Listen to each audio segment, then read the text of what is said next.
it's harder to stay successful than get successful. And the fear of success is oftentimes greater than the fear of failure. Because you're used to failing. It all makes you all warm and fuzzy. You don't expect to succeed other than above being average because of the benchmarks that you've set up, because of your parents set up, and yeah, all that stuff I've already repeated myself on several times. But I mean, I say sarcastically, I stiff drink and a good fuck, it kill the guys that come through the seminar. And what I'm really saying is that you can't take, you couldn't take the brutal honesty of subordinates because you'd feel threatened.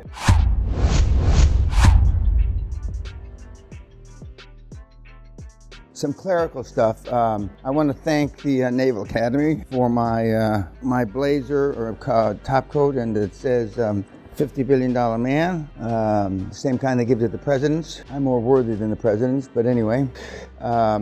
Second thing I want to thank is the Captain America who got me my medals 50 years late. Not his fault 50 years late, but the government. And I've been asking for them over the years. You can get them over there. Like sex, it all comes at the end. And where's the fucking Goomba? Yeah, your slide is coming up. Okay.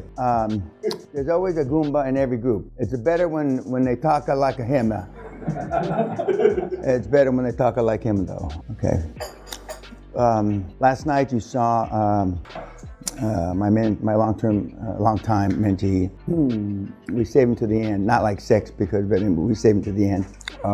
What's the takeaway from watching him speak? Yeah. If you want a high-performance organization, it has to revolve around the efficiency and efficacy of the internal feedback that team manage. Yeah, but that's an oxymoron. You can buy a book to tell you that. I mean, you only. Well, he said it was more eloquent. Yeah, but you're only as good as. Remember, I said you're only as good as your direct reports, and most of you, you know, your mother, your father, your cousins, some pendejo Mexican wetback are your direct reports, i.e. the results you get are dog shit. And in some cases, you're the direct reports. You're dog shit, so the information you're feeding up is dog shit. And then so the top echelon, it's dog shit personified. So you're only as good as your direct reports, and which means you're only as good as the information they give you. And most of you, not you, but I mean most people on the planet don't want brutal honesty because they want to feel good about, and the people that are reporting to you want to keep their job. So then we have just a circle jerk. And whether you have a small business or medium-sized business for yourself, and you've bought yourself a job, which I've been saying the last few days, the information you get. And remember, we all start, when you start a business, the first 50,000 is geometric growth. The next 50,000 is geometric growth. The next 500,000 is geometric growth. And then you stop playing to win and you start playing not to lose. And it's across the board. And now Facebook, Google, Microsoft are just big, behemoth, monolithic organizations, less vis-a-vis Amazon. What else about Klaus? Yeah. I'm still a non-alpha male, yet very focused, very decisive. 98% of the super high performance, 98% of all managers are non-alpha male, but 98% of the high performance managers are non-alpha males. And the Warren Buffett, Elon Musk, Zuckerberg, and I've named a whole bunch of them. And a number of the guys and gals on my influencers are non-alpha males. What else? Yes? Well, we're going to see Josh today, his webinar he did here during the August seminar. And notwithstanding he repeats himself 2 or 3 times, but he's worried about stuff that has not happened to him yet in 3 years. 90% would be an exaggeration, but at least 75% of the questions you've asked me so far are never going to happen to you. Maybe I'm higher than 75. Never, just wait. But it's the things that keeps people from succeeding. Remember, it's harder to stay successful than get successful. And the fear of success is oftentimes greater than the fear of failure.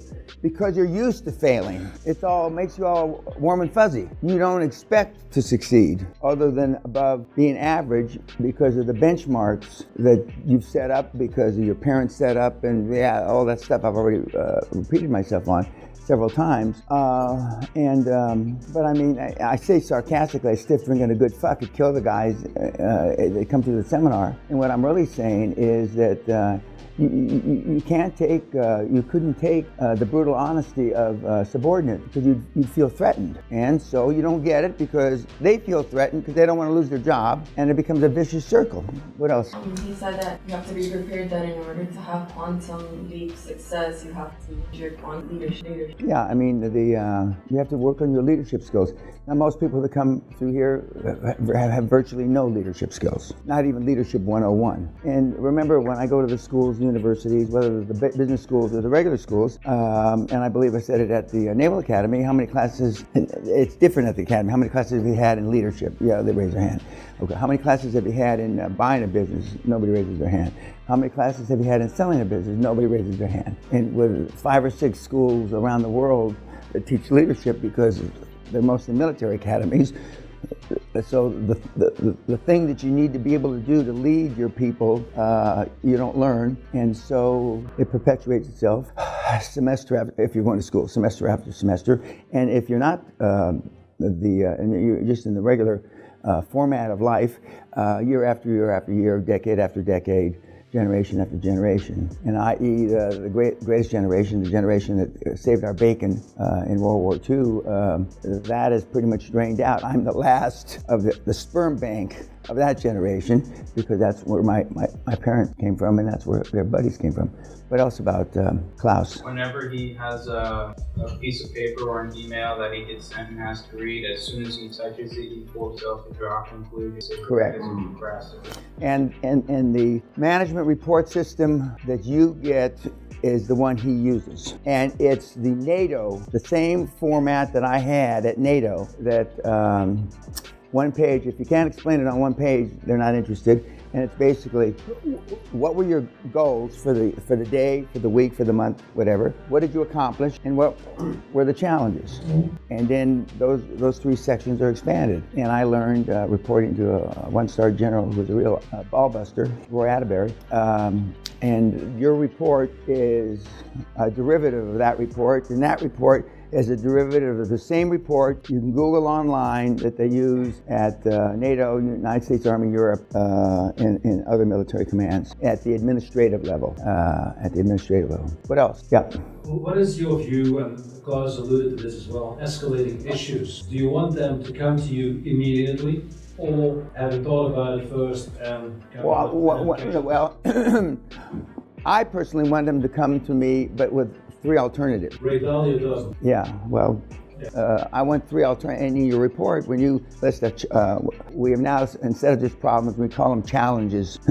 But I want you to give 3 alternatives. The best alternative is number 1, the second best is number 2, and the least best in your judgment. And then I'll comment 1, okay.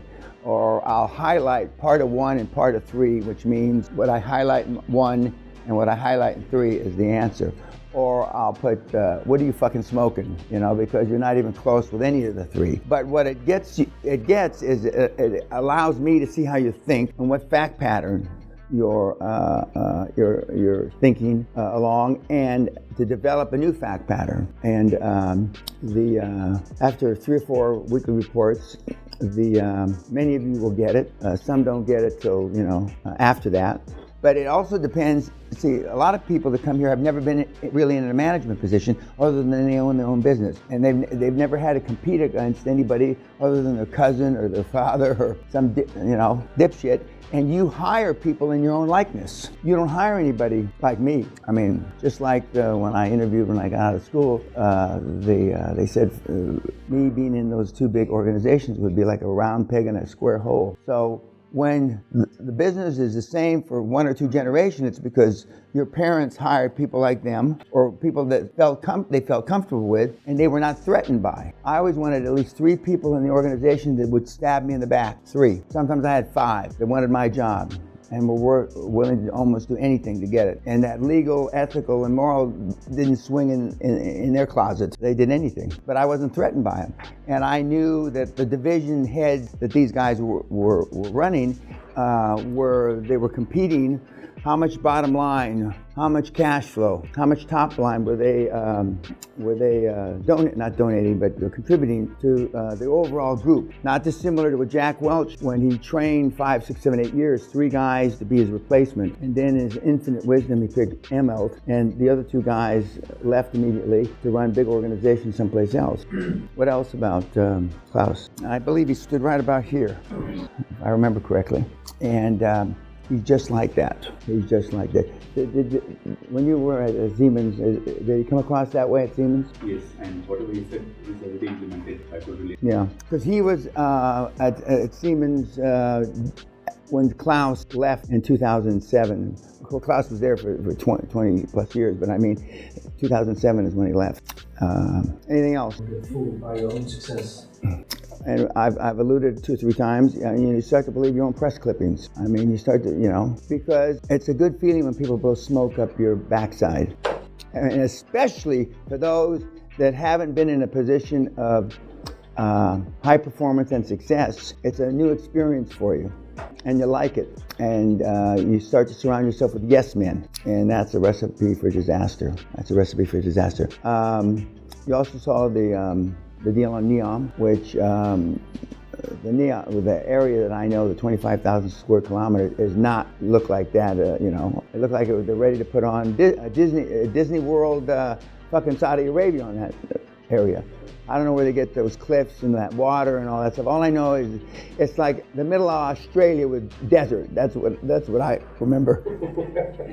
That's what I remember. But of the 500 billion that's been committed by the Sauds, the kingdom family, the ruling family, they've already led about 5.5 billion in contracts. Now, I don't know if this is true or not, but they're building 3 new palaces. Like, they need new palaces there, 3 new palaces, and the major lion's share of the contracts are big Saudi construction companies.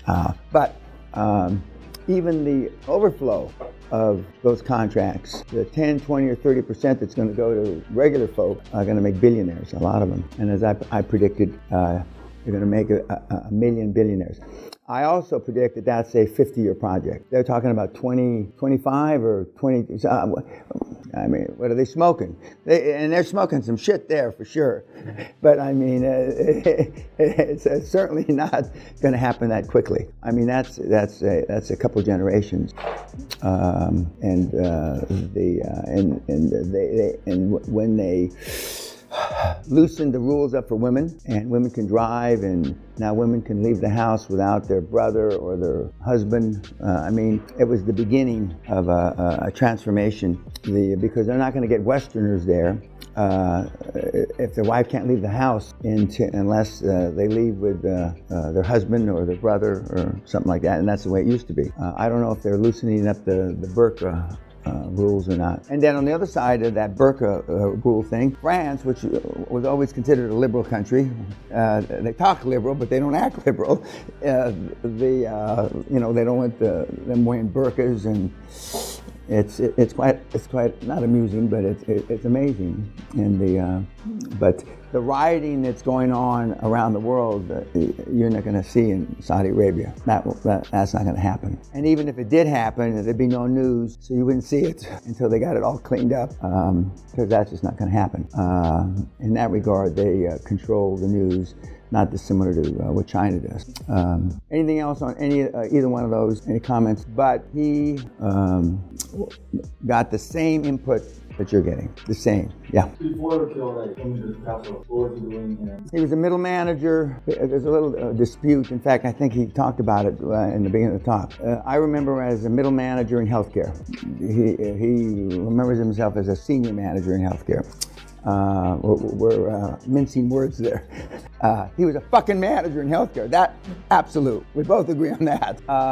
He had a PhD, and he wasn't Bavarian, and he had some pretty high and lofty goals. And we met. Our first meeting was October of '97 at I believe the Churchill Hotel for coffee. And he ran healthcare ultimately, and then he became Chief Operating Officer of America, Siemens, and then Chief Executive Officer of America, USA Siemens, and then asked to join the corporate executive board. Okay, YouTube.